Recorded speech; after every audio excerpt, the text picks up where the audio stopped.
Part 1. Why the stars are so quiet. You wake up in the middle of the night in a strange, vast forest. You know instinctively that this forest is teeming with life, including predators, hunters, and prey. But when you hold your breath and listen, you hear absolutely nothing. There is no rustling in the leaves, and no animal calls. There is only dead silence. Ask yourself, is the forest empty, or are the inhabitants simply staying quiet because they know that in this forest, making a sound means death? When we look up at the stars at night, we are looking into exactly that kind of forest. For decades, we've been asking the same naive question: where is everybody? We're looking for friends, but we never seriously stop to think about why the universe is so damn quiet. Over the next few minutes, I'm going to explain why this silence isn't a coincidence. We're looking into the dark forest theory, which is a terrifyingly logical solution to the Fermi Paradox. The theory suggests we aren't alone. We're just the only ones stupid enough to light a fire and shout hello at the top of our lungs. I'm going to show you why we need to stop doing this immediately if we want to survive as a species. Part 2. The missing evidence of alien life. Let's look at the night sky again. Strictly from a physics perspective, what you see, or rather, what you don't see, is a statistical impossibility. Our galaxy, the Milky Way, is a gravitational system of about 100 to 400 billion stars. The latest data from the transit method, where we measure the tiny dip in a star's brightness as a planet passes in front of it, suggests that planet formation is a fundamental part of how stars evolve. Almost every star has a planetary system. While many of these are gas giants in uninhabitable orbits, even if we filter conservatively, there are still billions of potentially habitable, rocky worlds in the Goldilocks zone where water can exist in liquid form. Now, let's do the math. Assuming the emergence of life is an extremely rare event that only happens once per billion years per galaxy, given the Milky Way's age of over 13 billion years, we should statistically be living in a galaxy that has already been fully colonized multiple times. We should be finding signatures. I don't mean greetings or radio music, but rather hard thermodynamic traces. A technological civilization consumes energy. According to the second law of thermodynamics, any work performed inevitably generates waste heat. A civilization harnessing the energy of its star, a so-called Type 2 civilization, would turn that star into an infrared radiator. We should be seeing Dyson spheres, which are megastructures that envelop entire stars. We should be measuring spectral anomalies from artificial isotopes in stellar atmospheres, or detecting high-energy neutrino streams from antimatter reactions. But what do we actually measure? We measure nothing. The electromagnetic noise of the universe corresponds exactly to the thermal equilibrium of dead matter. There are no artificial patterns and no order, only chaos.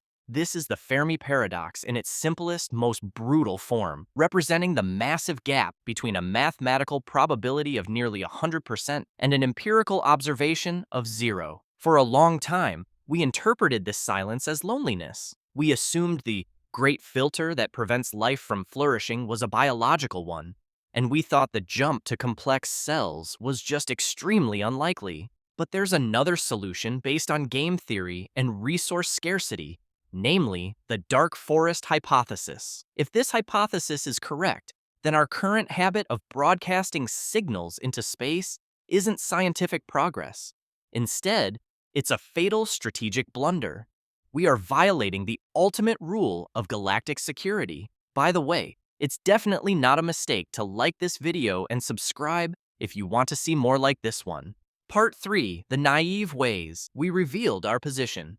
To understand the risk, we have to recognize our own historical bias. In the mid-20th century, the rise of radio astronomy sparked a wave of scientific optimism that, looking back, was really just anthropocentric projection. Pioneers like Frank Drake operated under the implicit assumption that technological progress and ethical maturity go hand in hand. The logic was that any species powerful enough to pull off interstellar travel must have moved past its internal aggressions. Otherwise, they would have wiped themselves out with nukes long ago. Therefore, aliens must be peaceful. But that assumption has no scientific basis. as it's just us projecting our own hopes onto unknown biological systems. Based on this unproven hypothesis, we started actively betraying our position. In 1974, we used the Arecibo Observatory to blast a 20-terawatt signal toward the M13 star cluster.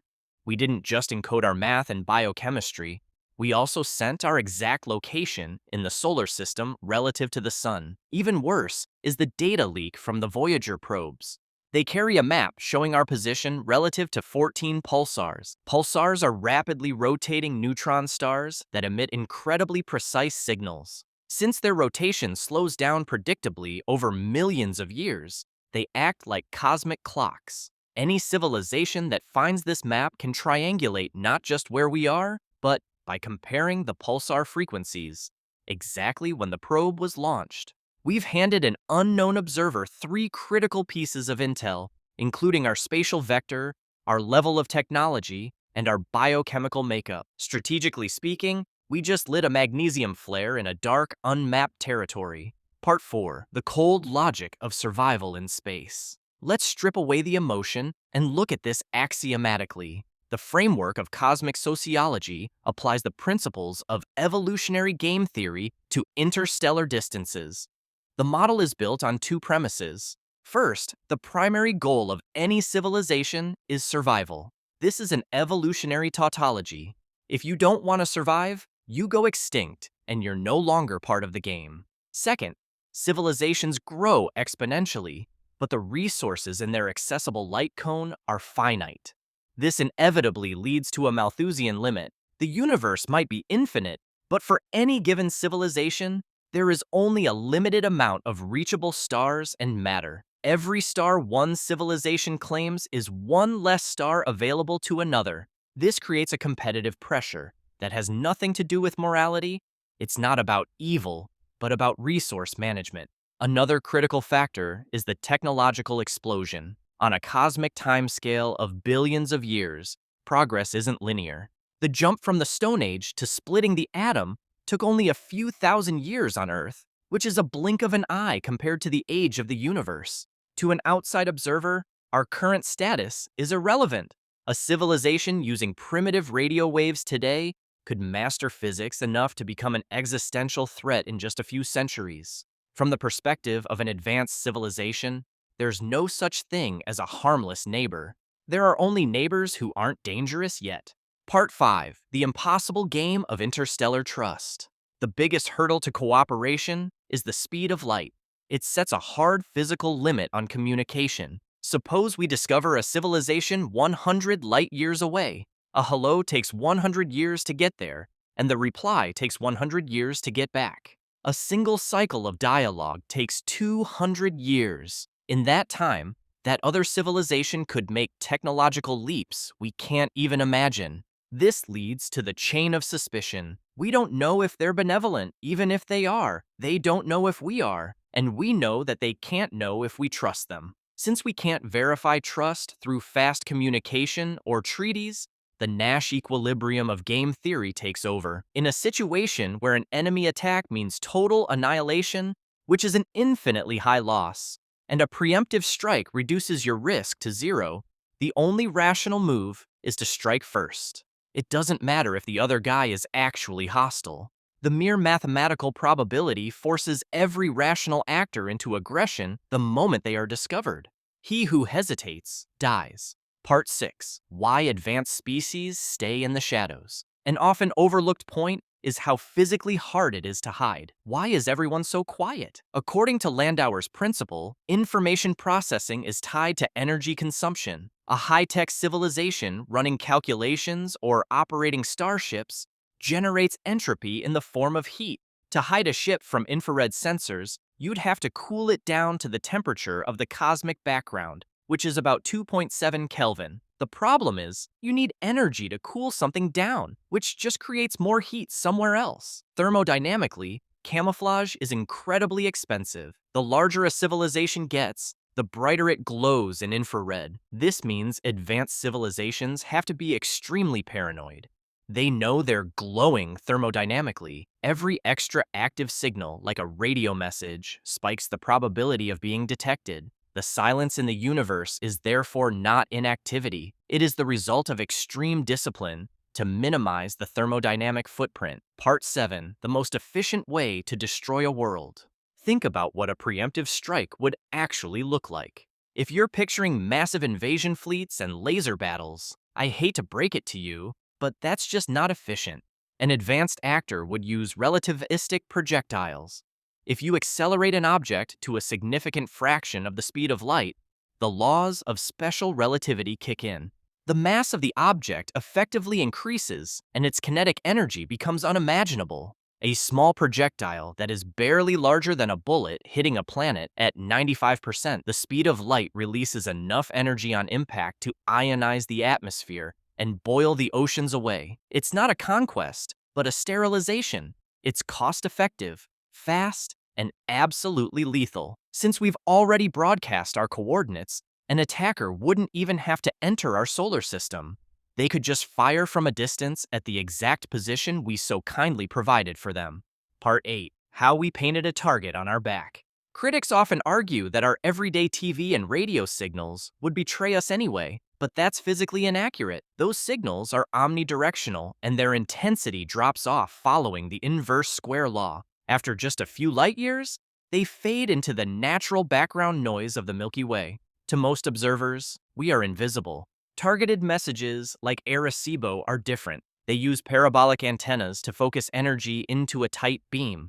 The signal strength of those transmissions is billions of times higher than our diffuse leakage. We are creating a signal with an incredibly high signal-to-noise ratio. In a universe dominated by chaotic noise, a coherent signal like that is as conspicuous as a laser pointer in a dark movie theater. We've pointed that laser pointer straight into the darkness. Part 9. Why finding nothing is so terrifying. You're probably wondering if this is all just theory. I hate to break it to you, but we have data. The Breakthrough Listen project conducted the most comprehensive scan of the sky ever. We looked for narrowband signals and laser pulses. The result is statistically significant, and it is zero. We haven't found any von Neumann probes, which are self-replicating machines that could theoretically colonize the galaxy in a few million years. We haven't found any Type 3 civilizations. If we analyze this statistically using Bayesian inference, we have to adjust our expectations. Before the search, the probability of loud, friendly aliens might have been at 50%. But with every year we listen into the silence, find nothing, that probability drops drastically, while the probability of the dark forest hypothesis climbs. The absence of evidence becomes evidence of absence. If that's confusing, think of it this way. Imagine you're 50% sure your friend is home. You ring the doorbell, you call his phone, and you knock on the windows, but nobody answers. With every attempt that goes into the void, you have to correct your assumption. It becomes less likely that he's just not hearing you, and more likely that he isn't there at all. Or, and this might be the grimmer reality, he's intentionally keeping quiet. It's the same in space. The longer we listen and hear only silence, the less likely it is that everyone is out there broadcasting happily. In a dark forest, the only logical state is stealth. The silence doesn't prove that no one is there. Instead, it proves that the ones who are there have learned to keep their mouths shut. Only young, naive civilizations like us make noise. There's even a more radical theory, namely the berserker hypothesis. It's possible that autonomous, self-replicating probes exist with the sole purpose of detecting and neutralizing technological signatures. Our great silence might just be the brief window before those automated systems react to the signals we've just started sending. Part 10. The best strategy for the human race. To sum it up, the dark forest theory solves the Fermi Paradox without needing any exotic assumptions. It only requires resource scarcity, the speed of light, and thermodynamics. The scientific takeaway suggests we should probably exercise some restraint. Maybe it would be smarter to take a hard look at active MED programs instead of blindly charging ahead. We could stick to passive listening in the context of SETI and focus on making our detectors more sensitive to faint signatures. Given how many unknowns there are, it's at least worth discussing whether we should keep proactively revealing our position. We are at the very beginning of our technological evolution. We've only just started to realize how dangerous the universe can be. As long as we don't know who or what is lurking in the woods, the only rational strategy is absolute silence. In a dark forest, you don't survive by lighting a fire. You survive by staying invisible.